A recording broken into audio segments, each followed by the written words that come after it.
तुम प्रेम की बात करते हो या फिर प्रेम की बात करती हो? प्रेम कैसे होगा बिना संघर्ष के? सीधा विवाह की सोच रहे हो? सीधा शादी ब्याह के बारे में सोच रहे हो? वही करोगे? प्रेम तो प्रेमी और प्रेमिका के मध्य होगा। प्रेमी बनो। बिना प्रेमी बने प्रेम संभव नहीं। प्रेमी का जीवन अत्यंत कठोर होता है। एक ऐसी कठोरता, ऐसा संघर्ष जहां पर ना कोई सुरक्षा होती है, ना कोई सरलता होती है। हर एक क्षण पे, हर एक कार्य में बिना किसी सरलता के आपको उपाय सुझाते सुझाते, भरोसा रख के अपने पे, अपने साथी पे कार्य को सफल बनाने का यत्न करना होता है। यह तुमसे नहीं होता। जरा सी असुविधा दिखी नहीं कि तुमने साथ छोड़ दिया,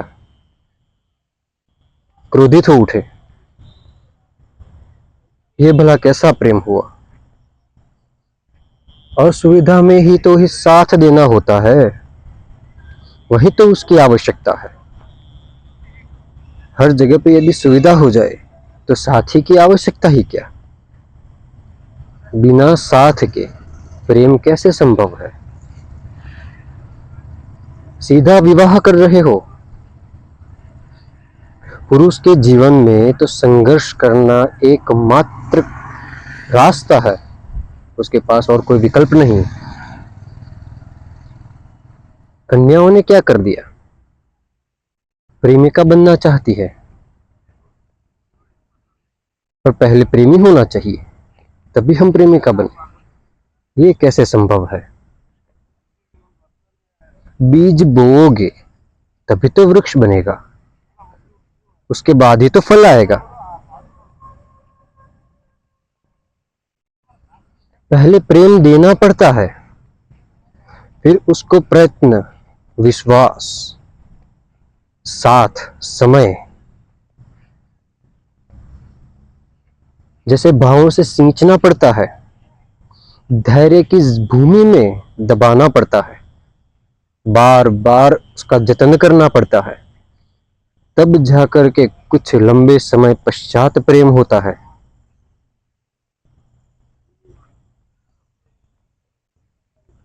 एक नजर का कोई प्रेम नहीं होता, वह केवल आकर्षण होता है। विवाह करके स्त्री स्वयं को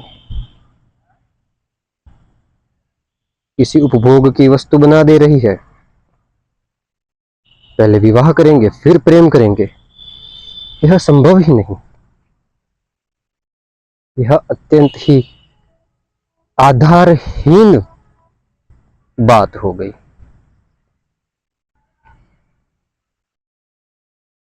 आपको कोई व्यक्ति जीत के ले जा रहा है अपनी खुशी के जश्न के रूप में, अपने पुरुषार्थ का इनाम समझ रहा है। आपने स्वयं को किसी इनाम की वस्तु बना दिया, ना कि संघर्ष में साथ देने वाला साथी। तो आपका उपयोग भी किसी वस्तु की भांति ही होगा। वह पुरुष क्या आपका सम्मान करेगा? यदि आपको उसको इनाम के स्वरूप सौंप रहे हो, तो आप निश्चित ही उस पुरुष को कुछ ऐसा दे रहे हो जो उसके इनाम के योग्य है। या तो आप उसको अपना देह दे रहे हो, या अपनी सुंदरता दे रहे हो, या फिर अपना कोई साथ दे रहे हो, या कोई सूझबूझ दे रहे हो। यदि ऐसी बात है तो निश्चित तौर पर वह पुरुष आपके उस भाव का निचोड़ करके उपयोग करेगा, उपभोग करेगा। देह दे रहे हो तो देह का उपभोग वह जितना हो सके उतना करेगा, क्योंकि इनाम में मिली वस्तु है। सुंदरता दे रहे हो तो आपकी सुंदरता का वो अत्यधिक निचोड़ करेगा, खींच के उसका आनंद उठाएगा।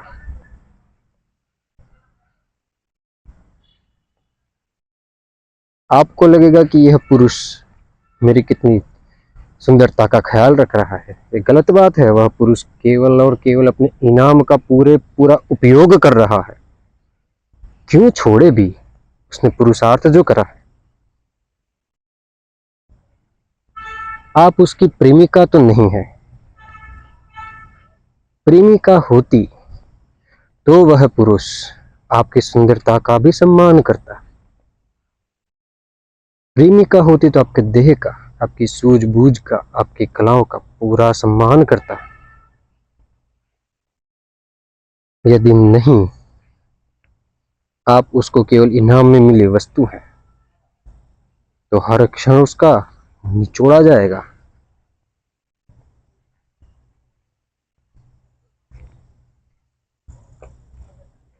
बिना प्रेमिका की पत्नी, भला ये कैसा जीवन हुआ। फिर स्त्रियों की ही शिकायत रहती है और वो अपने पति को छोड़ के किसी और पुरुष में प्रेमी को ढूंढती है, अवैध संबंध बनाएगी, मजबूर हो जाएगी। और क्यों ना हो, उसको हर बार संभोग करने के लिए अथवा अपनी पत्नी की सुंदरता को देखने के लिए हर बार परिश्रम करना पड़ रहा है। आखिर इनाम में मिली वस्तु जो है, हर बार परिश्रम करेगा। यदि प्रेम होता तो इसकी आवश्यकता ही ना पड़ती।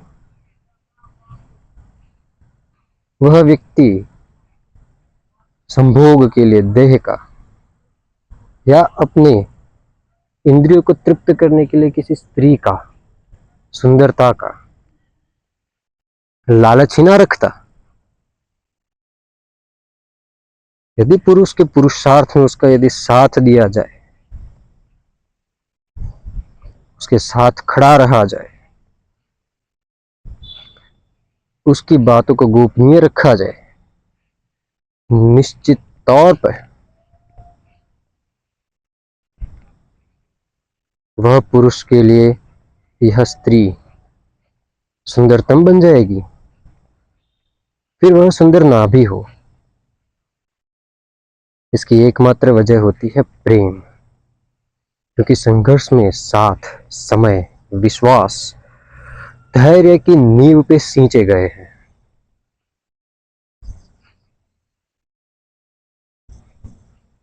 यह एकमात्र प्रेम के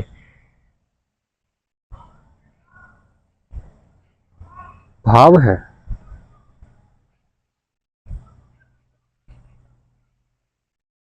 और यहाँ पे स्त्रियां सबसे पहले सफल पुरुष को ढूंढेगी। वो खुद ही अपने को ऐसे इनाम के रूप में एक चारा बना देगी। फिर पुरुष भी कहाँ उसे छोड़ता है, और छोड़ना भी नहीं चाहिए। यदि ऐसी ही परिस्थितियां हैं तो कोई भी पुरुष भला क्यों छोड़े, कोई भी व्यक्ति क्यों छोड़े। मेहनत का परिणाम है।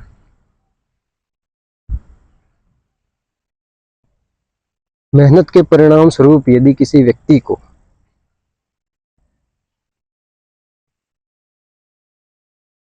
एक भव्य वाहन दिया जाए, दूसरी मेहनत के फलस्वरूप उस व्यक्ति को उस वाहन के ईंधन का खर्च दिया जाए या ईंधन दिया जाए, तो वह व्यक्ति उस वाहन का भरपूर उपयोग ही करेगा। यह सहज है। महल दिया जाए तो उसके वैभव को भोगेगा, लेकिन यदि उसको साथ दिया जाए जब वो संघर्ष कर रहा है तो वो अवश्य उसका सम्मान करेगा। वो अधिक से अधिक उसका साथ चाहेगा, साथ रहेगा। निष्फलताओं में भी साथ चाहिए होता है, सफलताओं में भी साथ चाहिए होता है। लेकिन निष्फलताओं और सफलताओं को परे रख के सफल होने के बाद यदि तुम मिलते हो तो निश्चित तौर पे तुम्हारा उपभोग ही सोचा जाएगा, इसमें संदेह नहीं।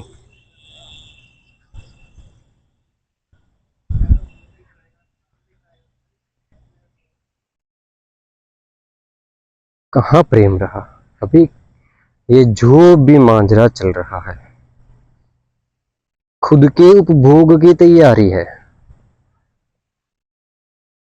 तुम खुद ही यह तैयार कर रहे हो कि मेरा उपभोग किया जाए, और अपने उपभोग पे शिकायत कर रहे हो कि मेरा उपयोग किया जा रहा है, मेरा उपभोग किया जा रहा है, मेरा सम्मान नहीं रखा जा रहा। अब किसी इनाम या वस्तु का क्या सम्मान है? अब जीते गए हो, खरीदे गए हो, कोई अर्थ नहीं इसका।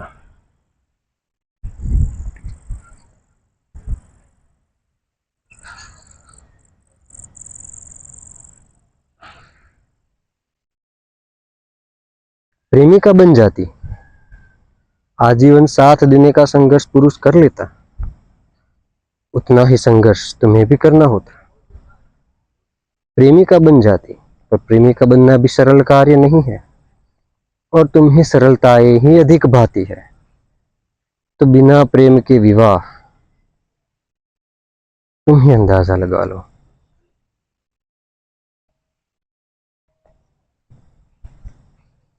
प्रेम मांगती हो, प्रेम करना भी सीखो, प्रेम देना भी सीखो।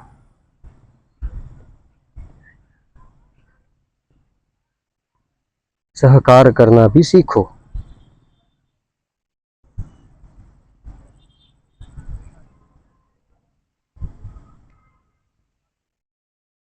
प्रेम ऐसा कठिन पथ है, यदि प्रेम उत्पन्न हुआ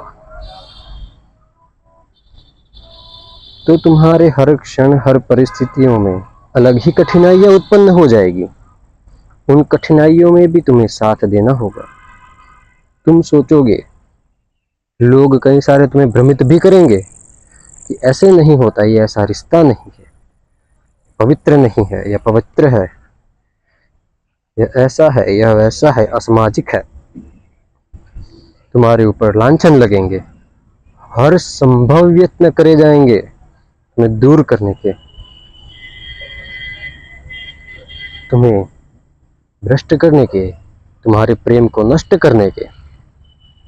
तुम्हें साथ देना होगा, लेकिन इतनी सी बात भी तुम पचा नहीं सकते, ना धैर्य रख सकते हो। लोगों की बात में आ जाओगे, अपने बड़े बुजुर्ग जो कि पुरानी मान्यताओं के आधार पे नया समाज चला रहे हैं, आधुनिक दौर में जी रहे हैं, लेकिन मान्यताएं आज भी उनकी उतनी ही पुरानी है। प्रेम उस समय भी वैसा था, इस समय भी वैसा है, आने वाले समय में भी वैसा ही रहेगा।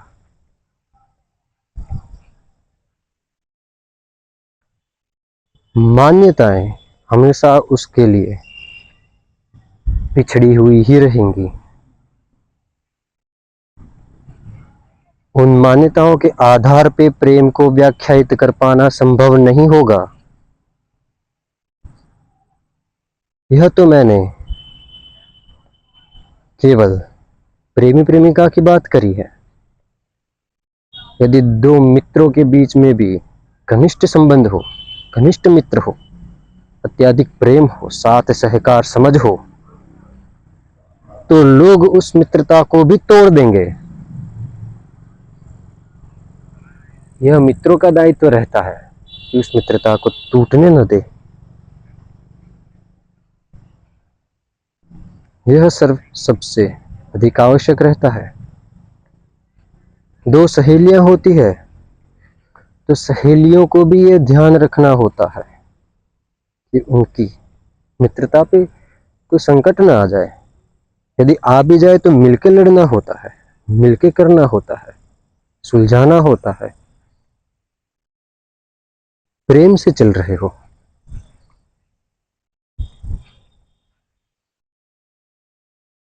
माँ पुत्र का प्रेम अधिक हो, सुदृढ़ हो, सुगाढ़ हो, तो भी समाज उसमें रोड़े डालेगा, लोग उसे तोड़ने का अवश्य यत्न करते हैं। पिता पुत्र का हो तो भी यही हाल होगा, क्योंकि यह प्रेम का पथ है।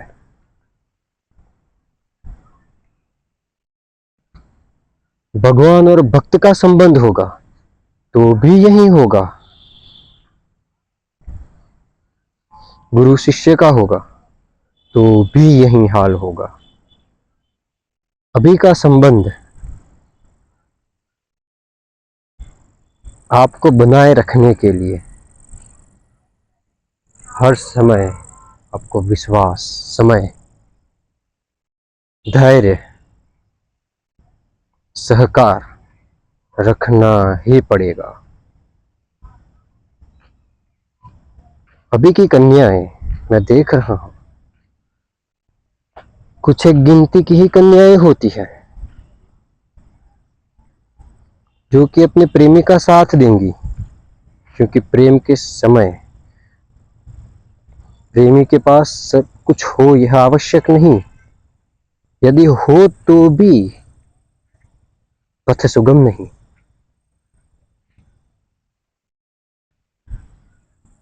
कन्या चाहती है कि अपने प्रेम पे कोई लांछन ना लगे, लेकिन वह तो लगना ही है, कष्ट आने ही है।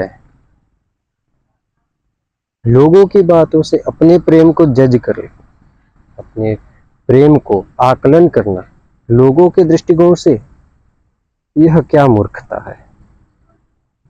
अपने प्रेमी का मूल्यांकन आप औरों के दृष्टिकोण से कर रहे हो, मापदंडों पे कर रहे हो, यह क्या मूर्खता है।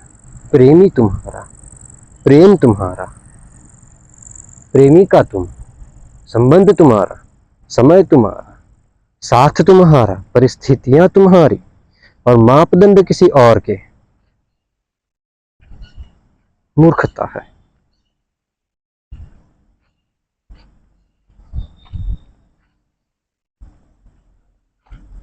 कन्या अपने प्रेम को अपने पिता के दृष्टिकोण से नापेगी, पुरुष ने यदि अपने पिता, माता, बंधु, मित्र के मापदंडों से नापा तो वह भी मूर्खता होगी। तुम्हारा प्रेम है, उसको मापदंडों पे नापना ही मूर्खता है। प्रेम है करने को तो प्रेम करो, नापने को कौन कह रहा है। नापना क्यों चाहते हो। प्रेम स्वयं नापा नहीं जा सकता, उसे किस मापदंड पे नाप सकते हो। आकाश की ऊंचाई कितनी, कोई सीमा नहीं। प्रेम भी वैसी ही परिस्थिति है।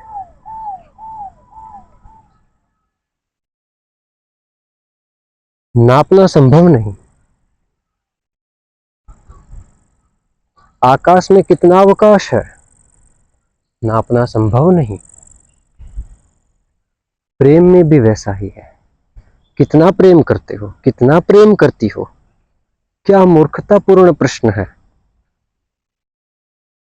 प्रेम करते हो पर्याप्त है, कम अधिक क्या होता है।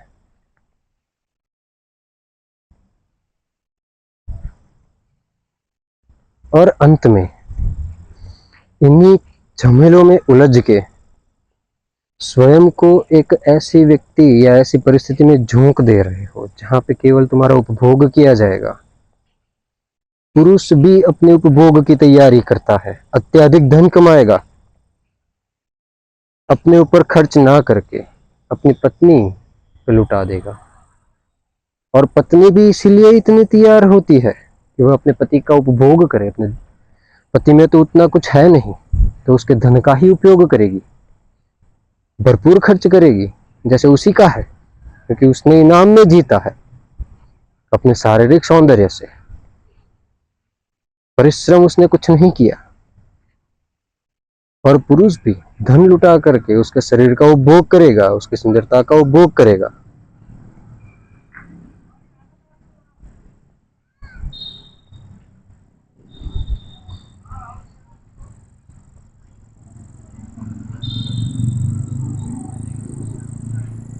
मैंने संस्कृति में थोड़ा कुछ देखा, पढ़ा, पाया कि जो प्रेमी होते हैं वह साथ मिल करके ज्ञान, सहकार, धन, संपदा, प्रजा आदि की उत्पत्ति और उसका पालन करते हैं। ऐसा ही होना चाहिए, जहां अन्य को भी आने के लिए पर्याप्त मात्रा में जगह हो, भावनात्मक भी, रुकने के लिए पर्याप्त मात्रा में समय भी हो, मन में कुंठाएं न रह जाए, उतनी विशालताएं भी हो, कम न पड़ जाए, उतने संसाधन भी हो। यही तो प्रेम की उत्पत्ति है, यही तो प्रेम का फल है।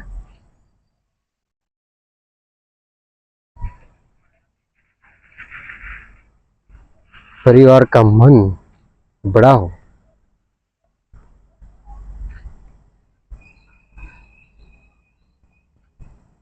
लेकिन यह वासना के चक्कर में, वासना के झमेले में केवल और केवल उपभोग ही एकमात्र लक्ष्य रह गया है। आंख मूंद के यह निर्णय लिया जा रहा है, विवाह इसी से होगा, इसी से करूंगा, इसी से करूंगी, विवाह इसी से करवाऊंगा, तुम्हारा विवाह इसके साथ तो कतई ना होने दूंगा। यह वासना भरा हुआ निर्णय है। प्रेम हो तो किसी एक के साथ क्यों, हर किसी के साथ क्यों नहीं। जीवन साथी कदाचित हर कोई ना हो,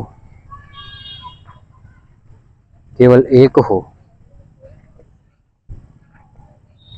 अच्छी बात है। परंतु प्रेम हर किसी से क्यों नहीं। यदि तुम्हें किसी से प्रेम है, पिता को यदि पुत्र से प्रेम है, तो उस पुत्र की हर वस्तु, हर पसंद से उसको प्रेम होना चाहिए। पिता को यदि पुत्री से प्रेम है, तो उस पुत्री की पसंद और हर वस्तु से भी उसको प्रेम होना चाहिए। किंतु पिता का यह स्वभाव कि पुत्री के पसंद युवक से वह पता नहीं किस बात का बैर बांधे रहता है, क्या अपेक्षाएं करते रहता है। अपेक्षाओं में प्रेम कहाँ।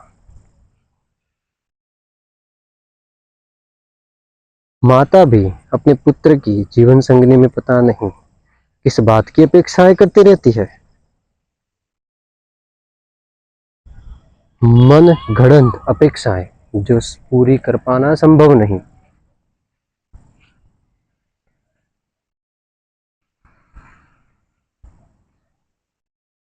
यह कैसा प्रेम हुआ। यह तो पुत्र प्रेम भी मिथ्या हुआ। एक स्वार्थ के कारण पुत्र से प्रेम किया गया। यह तो माता के चरित्र पर भी प्रश्न चिन्ह लग गया। ऐसे ही पिता के चरित्र पर भी प्रश्न चिन्ह लग गया, उसी के प्रेम पर प्रश्न चिन्ह लग गया। सब मिथ्या हो गया। प्रेम के नाम पर केवल ढोंग किया गया और उसको प्रेम का नाम दे करके थोपा गया। इतनी तो बुद्धि होनी चाहिए, मनुष्य हो।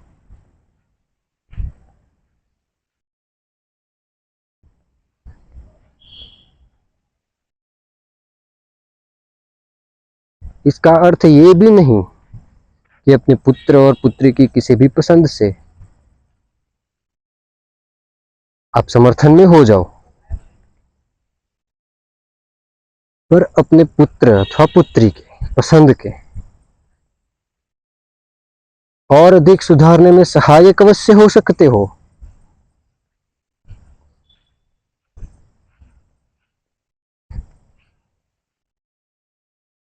क्योंकि जीवन संगी बनना सरल कार्य नहीं। कठिन परिस्थितियों में साथ देना भी सरल कार्य नहीं। उसके लिए एक प्रेमी हृदय चाहिए, प्रेमिका का हृदय चाहिए,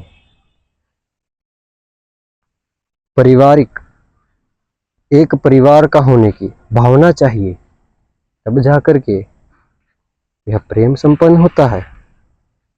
फिर चाहे सास ससुर से हो, माता पिता से हो, चाहे देवर से हो, चाहे भाई से हो, चाहे साले से हो, एक परिवार की भावना होनी चाहिए। यहाँ तो परिवार में ही एक दूसरे को ऐंठने की सोचते हैं, एक दूसरे को ऊंचा या नीचा दिखाने का यत्न होता है। साथ में संघर्ष कोई नहीं चाहता। ऐसे में ना प्रेम रहेगा, ना सुखमय जीवन। रिश्तेदार से ही जीवन संघर्षपूर्ण रहेगा। मैं उससे बेहतर, वो मुझसे बेहतर कैसे।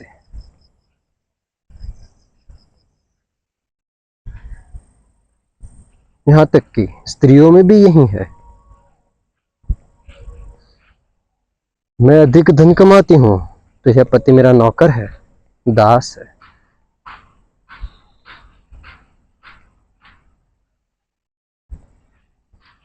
तुम अधिक धन कमा रहे हो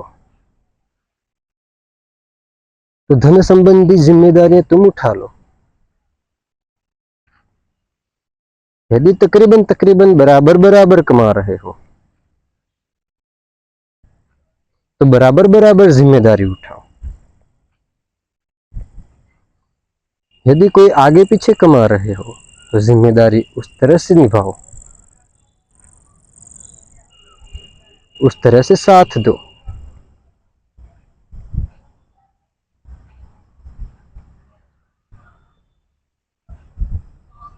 लेकिन कोई एक परिमाण पे किसी का निर्धारण करना या किसी का अपमान करना, ऊंचा नीचा दिखाना, यह कैसी समझदारी है। यह कैसी पत्नी है, यह कैसा पति है, यह कैसा प्रेम है, यह कैसा उपभोग है, यह कैसा अभिमान है। सब मिथ्या भाव में पड़ चुके हैं।